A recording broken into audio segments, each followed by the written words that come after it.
volta para Deus. É o nosso tema de hoje, ou de volta para Deus, não é? Às vezes a gente pensa muito na nossa vida cristã como se eu levantei a mão, aceitei Jesus Cristo e está tudo resolvido. Não precisa fazer mais nada. Agora a vida segue. Agora é de boa. Né? Mas vai chegando um momento da nossa vida que parece que a gente vai se acostumando com essa vida de crente, vamos dizer assim, né? Vai se acostumando com essa vida cristã.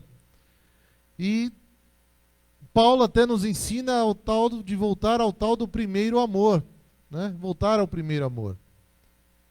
E eu quero conversar um pouco com você sobre isso, porque isso não é uma coisa moderna, não é uma coisa de hoje, mas é uma coisa que já acontecia há muito tempo e Deus nos ensina quando nós chegamos nesse momento onde parece que nós nos acostumamos com essa vida cristã, o que nós devemos fazer. Abra a tua Bíblia aí, 2 Crônicas 7,14, é um texto já bem conhecido.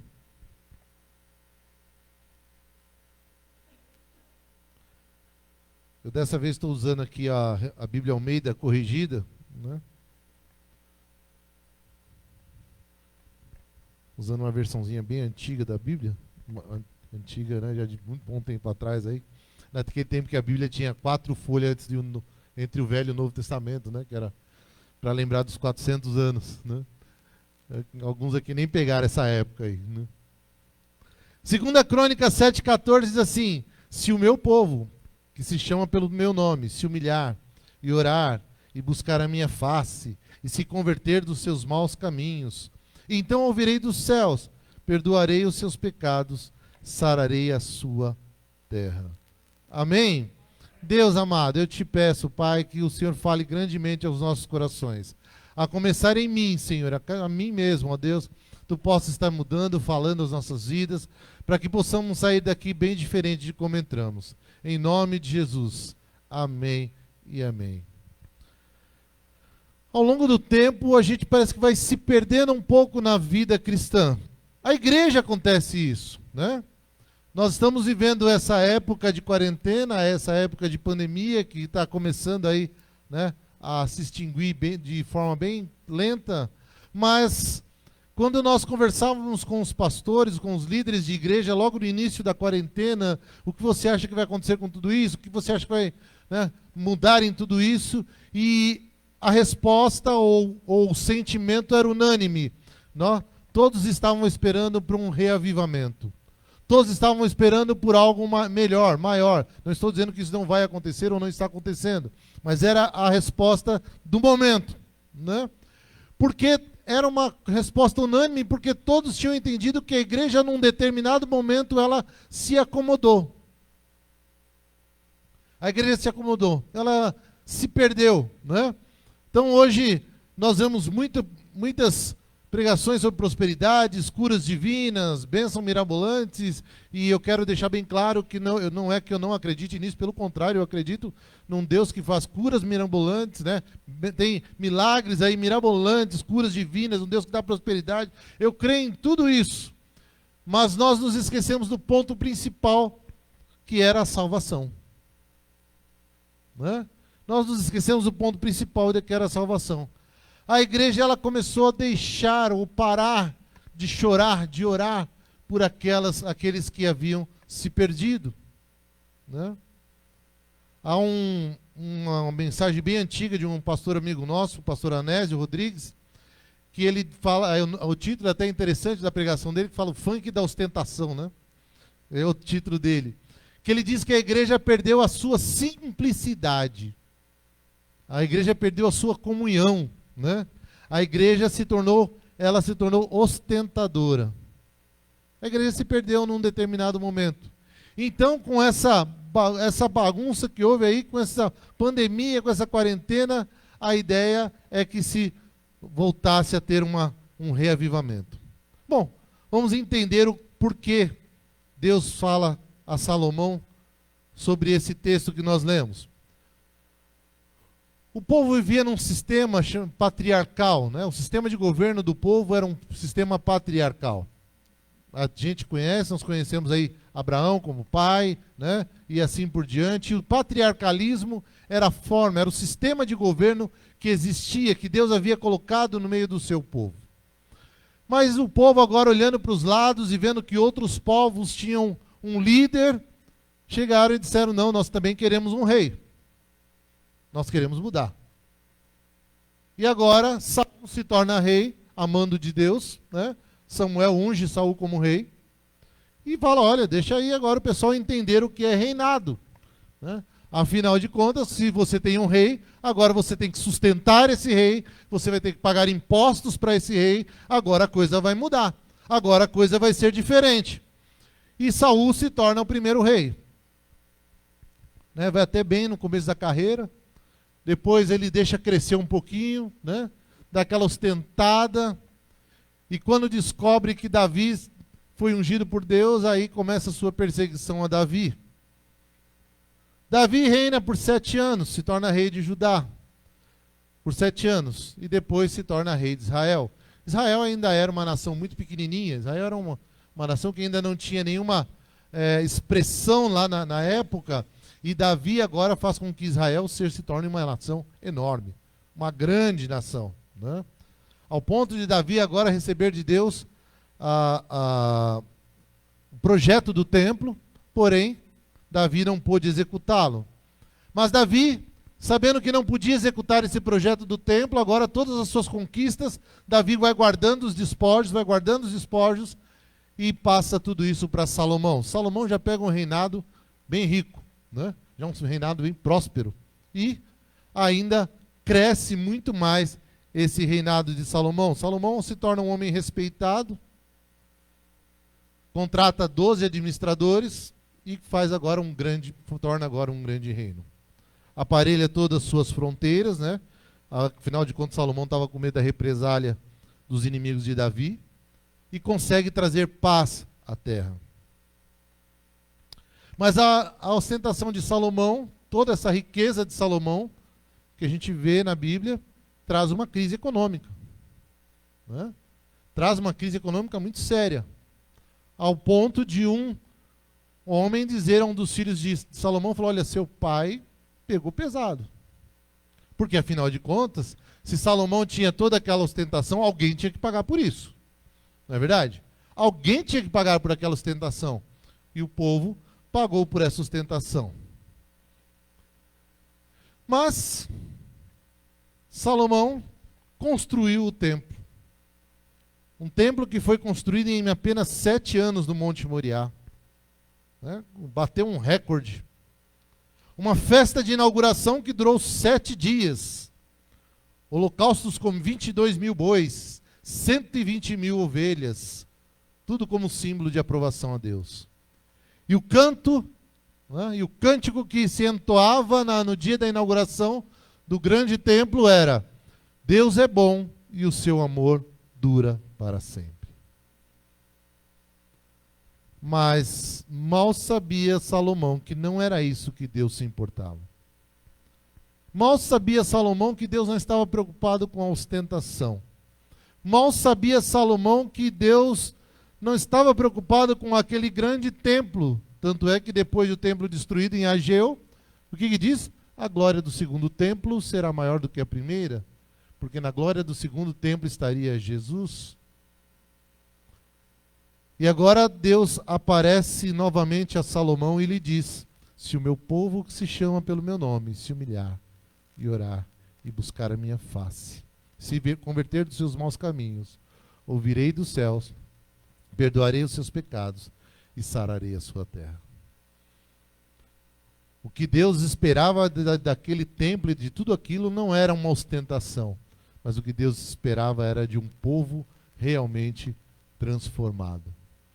O que Deus esperava era de um povo que estava vivendo, ia viver agora um reavivamento.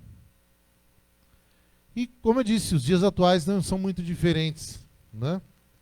Nós estamos vivendo esses dias atuais onde as igrejas, as pessoas estão buscando tanto viver uma ostentação que se perdem no meio de tudo isso. E o que Deus está dizendo para mim, para você e para todos nós é: se o meu povo que se chama pelo meu nome se humilhar e orar, né? Ouvirei dos céus, perdoarei os seus pecados. E esse texto, Deus dá algumas dicas a Salomão, que eu quero passar para você hoje, né?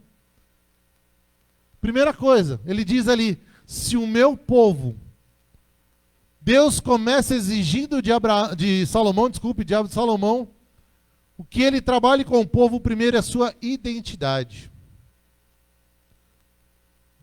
Sabe, Salomão, que eu quero que esse povo seja um povo escolhido. Eu quero que esse povo decida-se, assim como fez Josué. Olha, eu não sei o que vocês vão fazer da vida, mas eu e a minha casa serviremos ao Senhor. Nós criamos uma identidade. Nós criamos uma identidade diante de Deus. Nós queremos ter essa identidade. E agora, a primeira coisa que Deus disse, se o meu povo, esse povo que tem a minha identidade, esse povo que me pertence, como eu disse para você, o sistema patriarcal, né, era o sistema do pai, do patriarca, que cuidava de todas as coisas, porque eles entendiam que Deus era pai. Tanto é que no início Deus é conhecido como Deus, o pai, o Deus de Isaac, de Abraão e de Jacó, ou seja, dos patriarcas. Mas agora Deus não é mais um Deus pai, agora Deus é um Deus rei. A ideia de reinado. Deus começa a ter a ideia de reinado. A tal ponto de falar, rei dos exércitos, rei dos reis. Né? Muda-se o nome. Ok, então aí nós entramos numa questão filosófica, porque agora o povo já não via Deus, um Deus tão próximo, porque o pai, a figura do pai era de alguém próximo do povo. A figura de um rei já era uma figura de alguém tão distante do povo. Porque o rei já não estava perto do povo. O rei já não andava com o povo. O rei era só visto em festas. O rei só era visto em momentos, né, de repercussão. O rei estava muito longe. O rei não podia ser tocado pelos pequenos, pelos plebeus. Agora, a ideia de que existia um Deus, mas que um Deus estava muito longe. Ao ponto dos Salmos dizer, onde está o seu Deus? Porque muitos não sabiam onde estava esse Deus. Deus ficou uma figura muito longínqua. Davi ainda tenta trazer esse Deus para perto. Davi ainda tenta criar lá um local de adoração ali, cria aquela tenda de adoração para trazer o povo mais perto de Deus, mas o povo já estava acostumado agora com um Deus que se entendia como rei, um povo que estava longínquo. E por isso Deus diz a Salomão, Salomão, eu quero um povo mais perto, um povo que não está preocupado com a ostentação de um rei, um povo que não entenda que eu como rei, ou o meu reinado não é um reinado de ostentação, mas é de simplicidade, se o meu povo que se chama pelo meu nome se humilhar e orar. E por mais que Davi tente criar um Deus mais próximo, não consegue, Deus ainda é muito longe, Deus está muito longe. Só então quando vem Jesus agora e tira a figura do rei e volta à figura do Pai. Pai nosso que estás nos céus. Ninguém vem ao Pai senão por mim. Agora Jesus tira o nome do rei e coloca de volta o nome do Pai.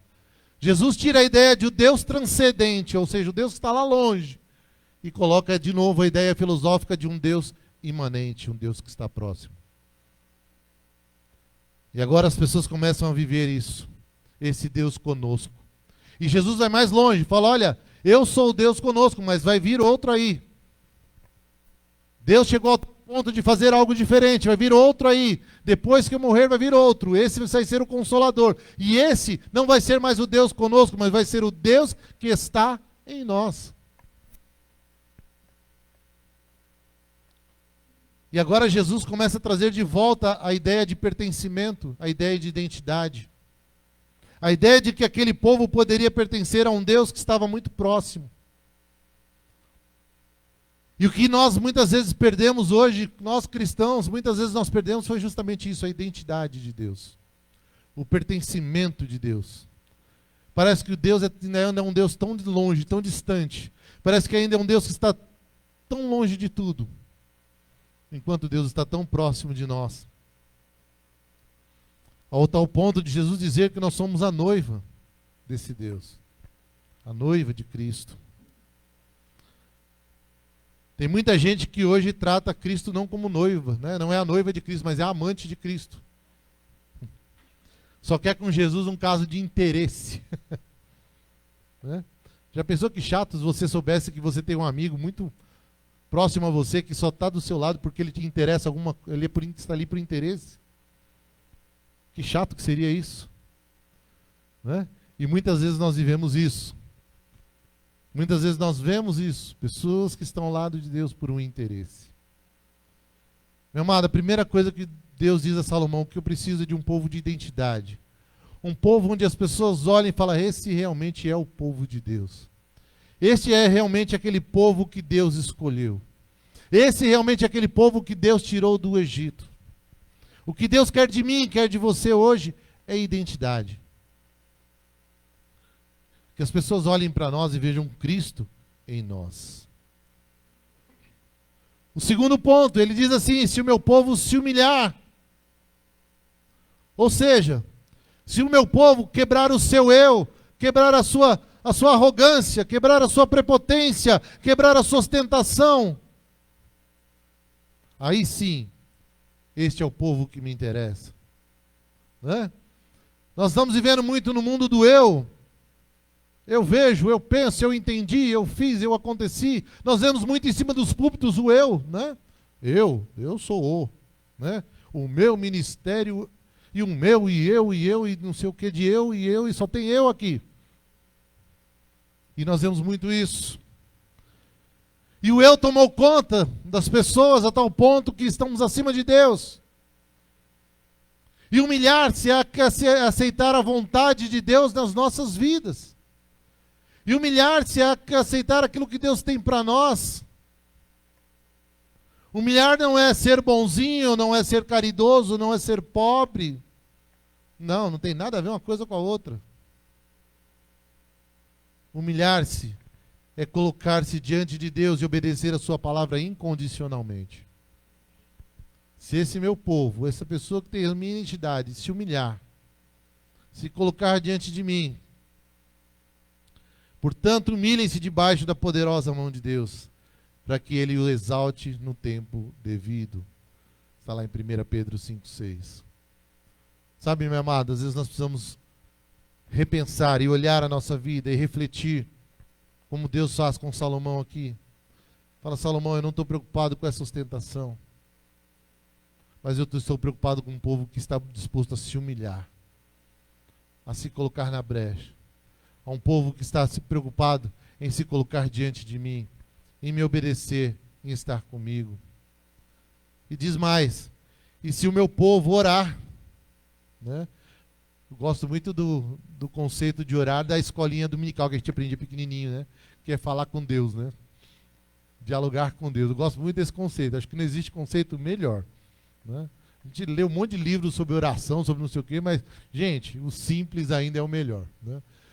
A oração, falar com Deus, acho que é o melhor conceito que se tem ainda de oração. Mas orar é justamente isso.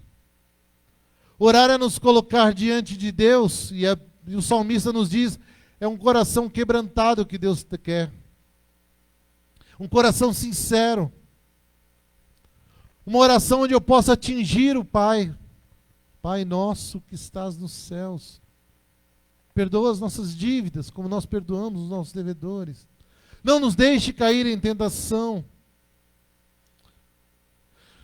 Falar com Deus é nos derramar diante de Deus. É ter uma amizade íntima com Deus. É ter um local onde se derramar diante dele e falar, Senhor, eu quero colocar diante de ti o mais íntimo do meu coração. Eu me lembro de uma vez de uma pessoa, quando eu estava na outra igreja, que falou assim, eu tenho raiva de Deus. Eu falei, puxa vida, que legal. O cara falou, mas como assim, né? Eu falei, você já falou isso para Deus? Eu falei, não. Então fala para Deus, Deus, estou com raiva de você. É para falar mesmo, porque você acha que Deus não sabe disso? Deus sabe disso. E fale os motivos, sabe porque eu estou com raiva de você? Por causa disso, por causa daquilo, por causa daquilo outro, por causa daquilo outro. Derrama tudo isso diante de Deus. Porque Deus vai cuidar do teu coração. Deus vai cuidar da tua vida. Derrama. Sabe? O que Deus quer de nós é um coração quebrantado, é um coração sincero. É um coração para que Ele possa restaurar, que esteja pronto a ser restaurado. É isso. Se o meu povo orar, quebrantar o seu coração, se colocar diante de mim, chorar, buscar, que aí vem a outra parte, buscar a minha face, né? Buscar é diferente de orar. Orar é falar com Deus, é dialogar com Deus. Buscar é justamente você ir ao encontro de Deus. Buscar-me-eis e me achareis, quando me buscardes de todo o coração. É uma busca frenética. E, gente, hoje nós estamos vivendo uma época onde as pessoas estão em busca de muita coisa. As pessoas estão em busca da sua identidade, da sua vida. As pessoas não sabem quem são, as pessoas perderam as suas expectativas, as suas perspectivas. E o mundo que nós vamos vivendo, cada vez ele vai tirando essas expectativas das pessoas. Vai tirando a perspectiva das pessoas. Como eu já disse, como eu dou aula em escola pública, e dou aula para curso técnico, adultos. Né? Pessoas que estão lá buscando algo melhor, mas muitos deles chegam lá, professor, eu estou fazendo aqui porque o patrão pediu. Mas eu sei que eu nunca vou chegar a lugar nenhum.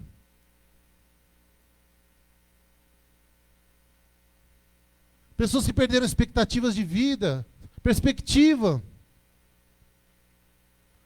Pessoas que pararam de buscar alguma coisa, ou até tentaram buscar alguma coisa, mas se decepcionaram.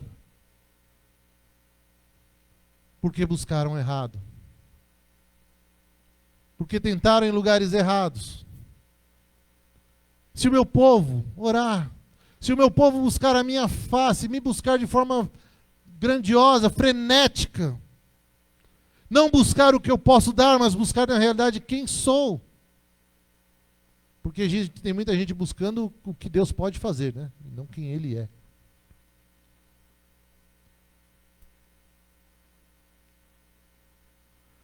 Busque o Senhor enquanto se pode achar. Clama por Ele enquanto Ele está perto.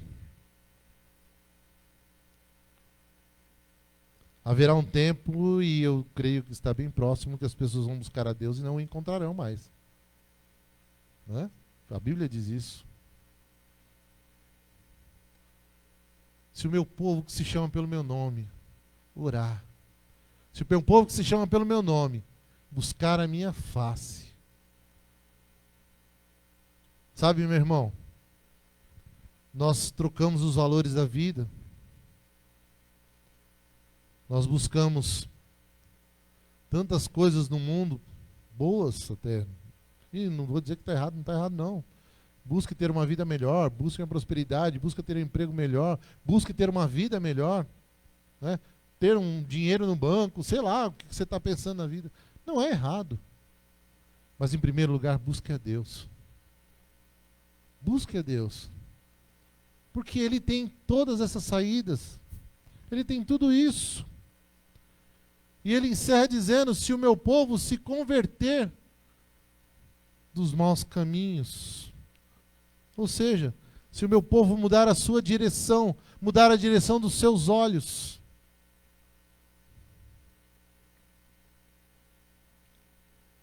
E está numa uma carreata, não sei se é carreata que pode falar, não é carreata, mas eu vou falar carreata. Está lá numa carreata Ló e o seu tio Abrão. E os pastores de Ló começam a brigar com os pastores de Abrão. Aí a bagunça está feita. Aí a coisa bagunçou de vez. Abrão, que podia ter decidido tudo, podia ter dado um fim em tudo, abre mão da sua escolha como patriarca e fala ao seu sobrinho, olha, eu vou te dar a chance de escolher. Se você for para lá para cá, eu vou para lá. Se você for para lá, eu vou para cá. Está resolvido o problema. E diz a Bíblia que Ló olhou as campinas verdes de Sodoma e Gomorra, né? Lugar da hora, e do outro lado o deserto. Ah, meu tio Abrão tá velho já. Ele vai morrer logo mesmo. Deixa ele ficar com com o deserto lá que eu fico com a coisa boa, né? Eu vou ficar com as Campinas. Eu ainda tenho muita vida pela frente, ainda estou novão. Meu tio já está velho, deixa ele ficar com o deserto. E agora, Ló escolhe ficar para o lado de Sodoma e Gomorra. Ló escolheu pelos olhos. E Abraão escolheu pela vontade de Deus. Qual foi o fim de Ló? Sodoma e Gomorra destruída, família destruída. Ele acabou sendo pai dos seus netos. Abraão se tornou pai de uma grande nação. Se o meu povo se converter dos seus maus caminhos, se o meu povo começar a olhar de uma forma diferente, nós colocamos tantas coisas na vida como pecado, né? Olha, se você beber é pecado, se você fumar é pecado, se você prostituir é pecado. Não, mas tem tanta coisa que é pecado, gente. Tem tanta coisinha pequena que a gente faz no dia a dia que é pecado. Se o cara te fecha no trânsito, dá vontade de você pegar o pescoço dele e matar o cara, é pecado. Não é? Ou não? Não é. Tem tanta coisa que é. Corrupção é pecado. Não é? Corrupção é pecado, e corrupção de coisas pequenas. Aquele troco que você não devolveu. Né? Aquela coisinha. Enganar é pecado. Né? Então, tudo isso pode ser pecado. Às vezes a gente está tão acostumado com essas coisas grandonas, né? Eu poderia passar aqui uma noite a gente falando sobre esse assunto, mas não é o assunto, não é aqui. Se converter é justamente isso, é passar a cada dia uma transformação de vida. É ser transformado todos os dias, é ser mudado todos os dias. É se converter, é mudar de direção todos os dias. Ah, como eu preciso disso, como você precisa disso. Não existe uma vida genuína no Evangelho se não houver transformação todos os dias. Todos os dias. Porque todos os dias eu apronto, todos os dias eu preciso ser mudado. Porque todos os dias eu faço uma coisa, eu preciso ser mudado. Todos os dias eu preciso ser mudado. Todos os dias. Todos os momentos. Nós precisamos disso. E aí Deus diz a Salomão, Salomão, se esse povo tomar essas atitudes para um reavivamento, para ser uma aproximação, então eu quero dizer o seguinte, que eu ouvirei dos céus. Ouvirei dos céus. Meu irmão, Deus está sempre de ouvidos abertos para você. Amém? Deus está de ouvidos abertos para a tua vida. Não importa como você faça, não importa como você fale, não importa de que jeito você esteja, se você clamar a Deus, Ele vai te ouvir. Você pode fazer uma oração litúrgica, toda, como você pode simplesmente dar um grito, Senhor, preciso de Ti. Ele vai te ouvir do mesmo jeito. Ele vai te ouvir. E foi dito a Ezequias, ó, você vai ter só 3 dias de vida, hein? Se prepara aí, irmão. Cuida aí do negócio que você só tem 3 dias de vida. Diz a Bíblia o quê? Que ele só virou para o lado, deitado mesmo, virou para o lado do Senhor, lembra-te de mim. Pronto. Isaías, volta lá para Ezequias e muda o esquema. Mais 15 anos de vida. Mais 15 anos de vida. E aquele cego que não podia enxergar quem estava lá, o que já só disse assim, Jesus, filho de Davi, tem misericórdia de mim. Pronto, foi o suficiente.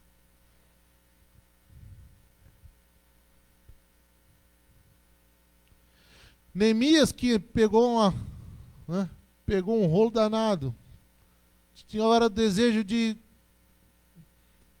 reconstruir a cidade dos seus pais, dos seus antepassados. E vem o rei e fala, ô Neemias, você está triste, fala aí o que você quer, meu filho. E a Bíblia diz que ele simplesmente, e eu orei e disse ao rei, deve ter sido aquela oração, Senhor, é agora, né? Ou vai o racho. Deve ter sido aquelas orações assim de 2 segundos. Mas Deus ouviu a oração. Ouvirei dos céus. Ouvirei dos céus. E Deus quer ouvir hoje, Deus ouve hoje os nossos choros, o choro, a nossa lamentação, as nossas dores, as nossas tristezas. Ouvirei dos céus. Ouvirei o teu clamor. Ouvirei as tuas preces. E perdoarei os seus pecados.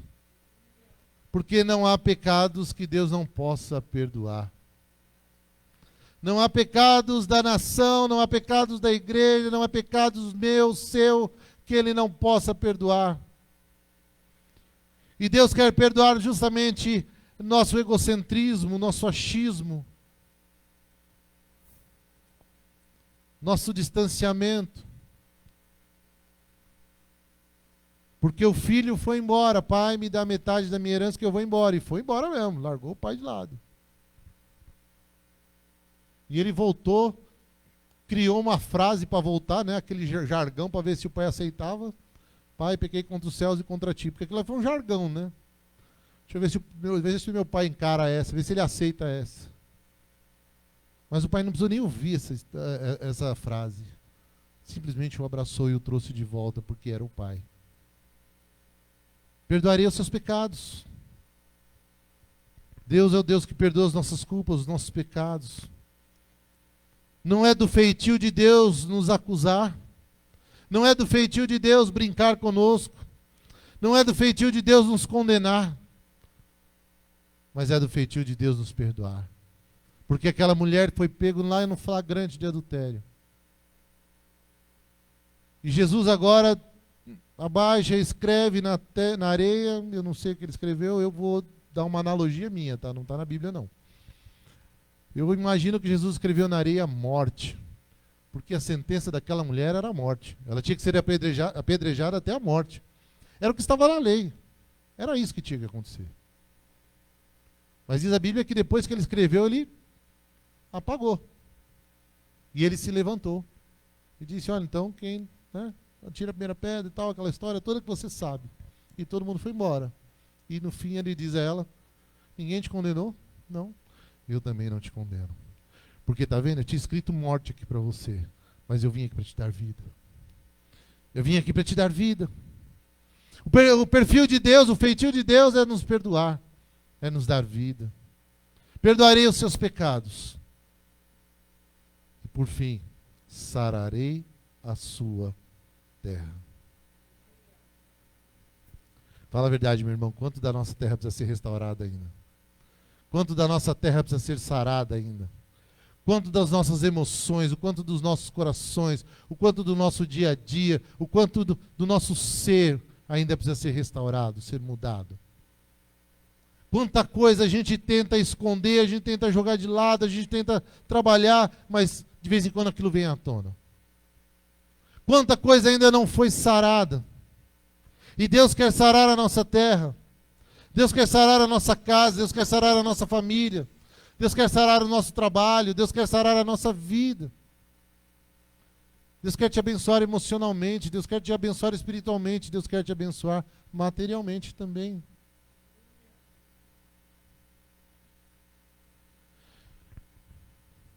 Salomão, não estou preocupado com esse templo maravilhoso. Estou preocupado é que se o meu povo, que se chama pelo meu nome, se humilhar e orar, buscar a minha face, se converter dos seus maus caminhos, aí sim eu ouvirei do céu, perdoarei os seus pecados e sararei a sua terra. Deus não está preocupado com que tipo de pessoa você é, com que tipo de pessoa você parece estar. Deus não está preocupado com nada disso. A preocupação de Deus é em poder sarar a sua terra, em poder mudar a sua vida, em poder trabalhar nesse ponto que ainda dói no seu coração, de trabalhar ainda, de trazer à tona todos esses conflitos que você ainda tem, para que você possa ter uma vida mais leve.